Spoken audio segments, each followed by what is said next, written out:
Karen Roebuck. And where are you from?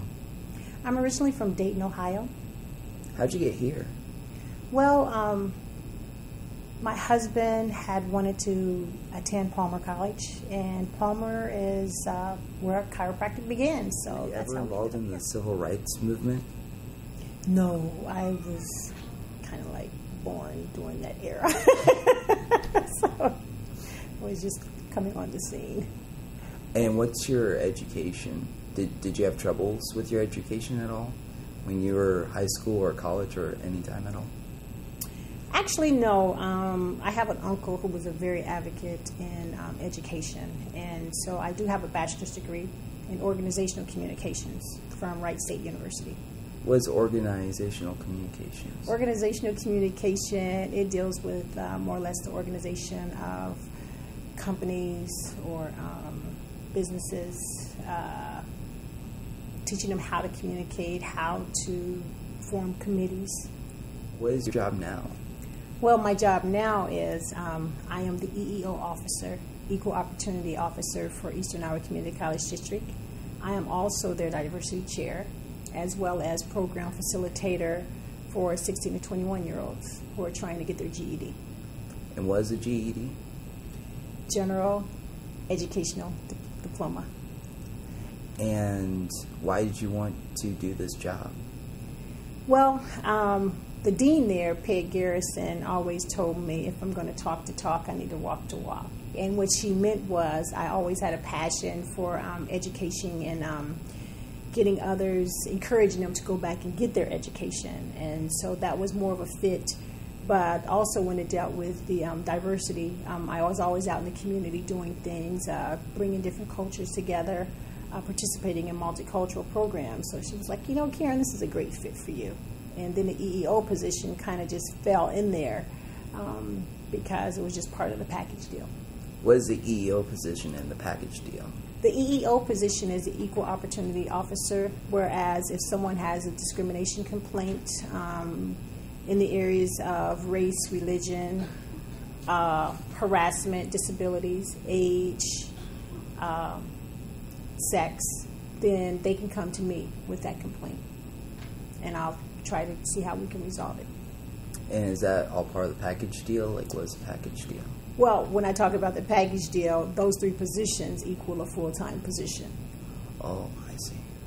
And do you have to be, like, qualified in certain areas to do this? I think you have to be qualified to be in any area, but with those different positions, you have to have the ability to get along with others, the ability to start programs, also to encourage others, because and you just have to with the EEO you have to stay abreast of new laws and make sure that you're doing what's right. Do you like your job?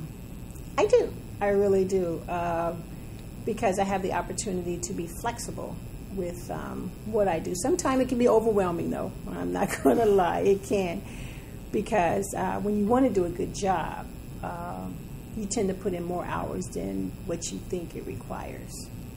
And when it comes to developing programs, and that's something I get to do with all three of them, is develop workshops or bring in people to speak. What else can I tell you about those positions?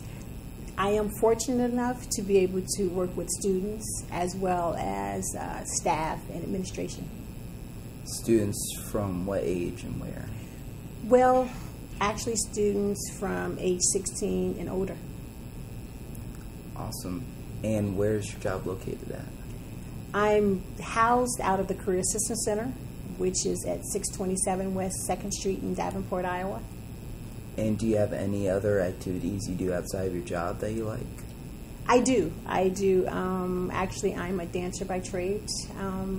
I perform modern, ballet, African dance. Ballet is basically my heart, but I'm more trained in modern.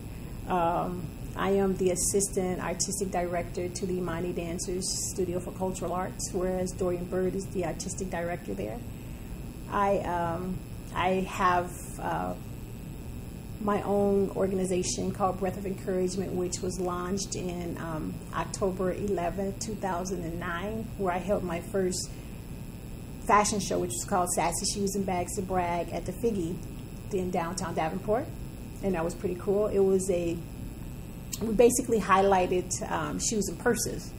And I call it a rainbow of flavor, because I had people from all over. I had different cultures: Hispanic, Iranian, African American, white, you name it, beautiful women that agreed to model.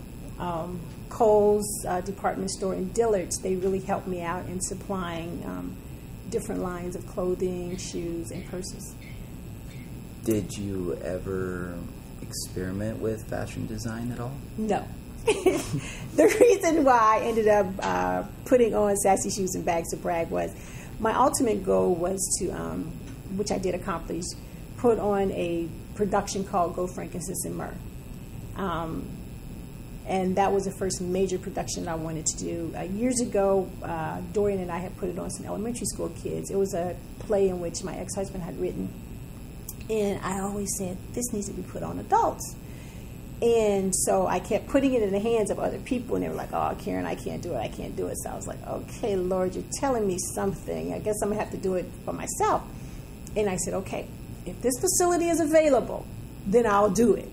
So I went to the Capitol, and so I was like, well, do you have December 5th and 6th available? He was like, yes. I was like, you have got to be kidding me.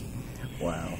And so from then on, I was like, okay, it's a go. So I had to generate some capital. And so I was like, a fashion show would be great. Well, didn't know what all it took to put on a fashion show. The great thing about it was I had two wonderful people that helped me out. And that was Althea Saunders and Julie Bowen. Because they were like, what is your vision, Karen? And I told them what my vision was, and they took it and ran with it. And all I had to do, because I had the models, because when I would look at people, I was like, you'll make a great model. And they're like, what? I was like, seriously, you'll make a great model. And so I ended up with 13 models. And I also had some friends from Ohio who had shipped some shoes in for me from Monique Shoes to help out with the fashion show also. And it was when Jerry, I had a jazz band there also. And it was just a whole ambience. You can ask people and they're like, sure, I'll be a part of it. And I was like, for real? And actually Tyler Cole and Michael Bailey were the MCs for that. So it was just, everybody that was involved was just great, I had a DJ who did the music, Doc Anderson. It was just wonderful. It was wonderful. So the proceeds from that went to help with the play, Go Frankincense and Myrrh, which was a multicultural play. We had 109 cast, if you want to look at it that way. Well, it was like 86 people who was actually the cast, but the rest of them were like choir. So they're part of the cast also. Yeah. And that ranged from age 4 all the way up to, I think I had someone that was over 60 in the play. Wow. I had families. I had fathers with their daughters who participated in a performance. And it was 2 days, and we had about 400 people attend.